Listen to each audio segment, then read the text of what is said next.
In one very small way, I feel a little bit bad for Luis Diaz. Life is great at Bayern, clearly, as he and Michael Olise are, in my opinion, the best wing duo in Europe at the moment, part of that unbelievable attack with Harry Kane and whomever else you want to tuck in behind him, Leonard Carl, Serge Gnabry, or hey, Jamal Musiala isn't a bad shout either, right? Bayern are a favorite for the Champions League, the Bundesliga, and are in the semi-finals of the Pokal as well. They are on course to have a potentially incredible season, and even if Luis Diaz was to never score another goal or fail to get another assist this season, this would already be an incredible debut in Germany. A magnificent trademark left-footed finish from Michael Olise. Harry Kane!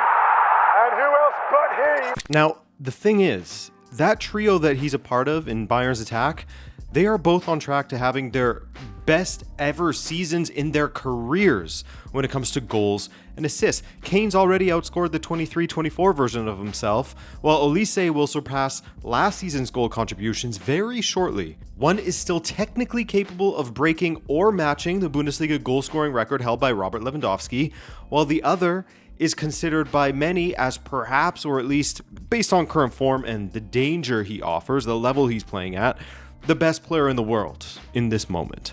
Luis Diaz gets praise, I'm not here to argue otherwise, but it is often overshadowed by his teammates, despite the fact that he's also on track to have his best ever season. And even more than that, you could argue that he's emblematic of this Bayern team as a whole. It's a hat-trick for Luis Diaz, and this is the night of Luis Diaz. In fact, Luis Diaz has this season about 75% of the way through this season, I guess, but he's already managed to score about half as many goals as he did at Liverpool and Porto. He scored 41 for Porto and 41 for Liverpool.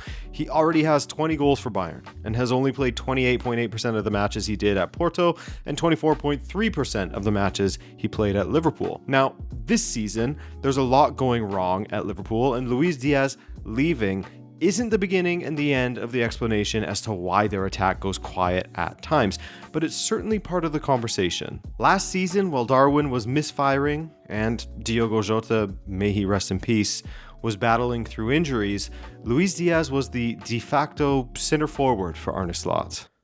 Man, Jota, every once in a while he pops in my brain. It's so messed up. So yeah, Luis Diaz definitely filled in a role that now has been dealt with given the arrivals of Isak and Ekitike. Forgot about Isak already, the poor guy. So Diaz wouldn't have been needed centrally, but on the left wing, they could have used him, as well as his energy, his press. Granted, I get why Liverpool sold him. That was good money that they got for a 28-year-old player, though I'm sure supporters see it as a shame that they didn't get the benefit from getting his prime. Getting to see him in his prime, as he has shown with Bayern so far. Oh, Diaz, brilliant from Luis Diaz! The goal he scored against Union Berlin was otherworldly. The slide to keep it in, surprising the defender by pushing it past him before he was even standing, then taking a strike from such an audacious angle that the keeper never expected it. On top of that, it was perfectly executed like everything else in the lead up. Well, except for that through pass to Diaz. You can see his teammate put his hands on his head as he knew he overcooked the pass, then put them on his head again after Diaz put it away. I'm not an expected goals guy. I use them mostly to illustrate how a team dominated another when it comes to chances in a given match. I'm not a slave to them. But his XG for that goal was 0.03. It's safe to say that he has adapted well to Bayern. In a summer where the likes of Sané and Coman were moved on, there was a need for a left winger, and honestly, there are few names for that position that would have topped the choice that Bayern ended up making. Diaz scored in his first 4 appearances for Bayern, the Super Cup, and 3 Bundesliga matches in a row. Hard to ask for a better start from a guy who had just arrived in the country. How long did it take Kane to score 4 goals when he arrived? 5 matches. So that just kind of goes to show the kind of start he had. I'm not saying he's better than Harry Kane or something. That would be very silly. But just to illustrate the speed in which he was comfortable and performing at Bayern. Olise, different kind of player, then Kane, obviously, and Luis Diaz, and also 5 years Diaz's junior, so comparisons on their respective starts feel a bit unfair. However, when you look at his overall season at Bayern, Diaz is on track to achieve something very similar. Michael Olise had a stunning 20 goals and 23 assists in his first season across all competitions, while Diaz is currently sitting on 21 goals and 17 assists in March. That's not bad at all. And in my opinion, what's been the biggest improvement in his game since playing under Vincent Kompany has been his passing, or at least his decisive passes that have led to goals, such as this off-kilter one. Clipped in here towards Luis Diaz.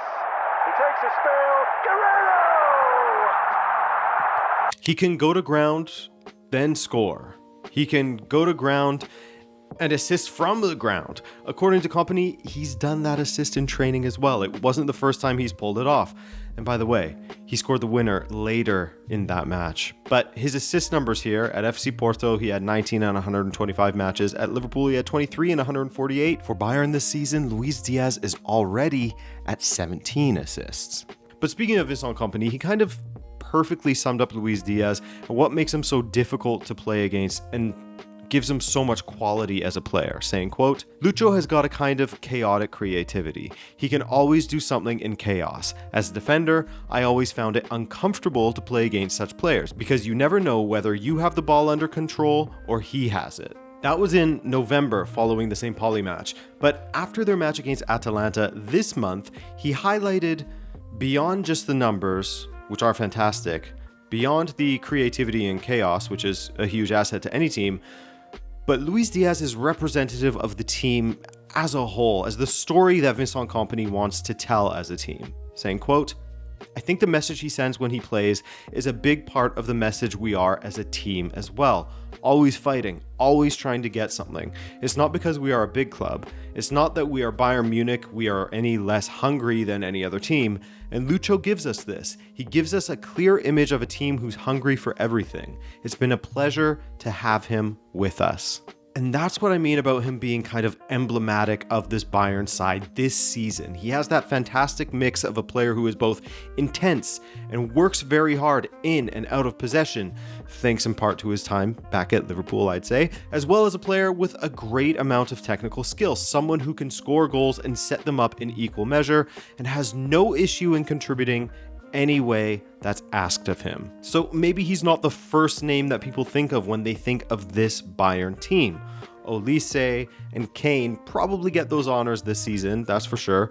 But Luis Diaz is no less important and no less impressive. That's it, guys. Thanks once again for joining me, and we'll see you later this week for a Champions League recap. The round of 16 will be wrapped up. All right? Take care. Love ya.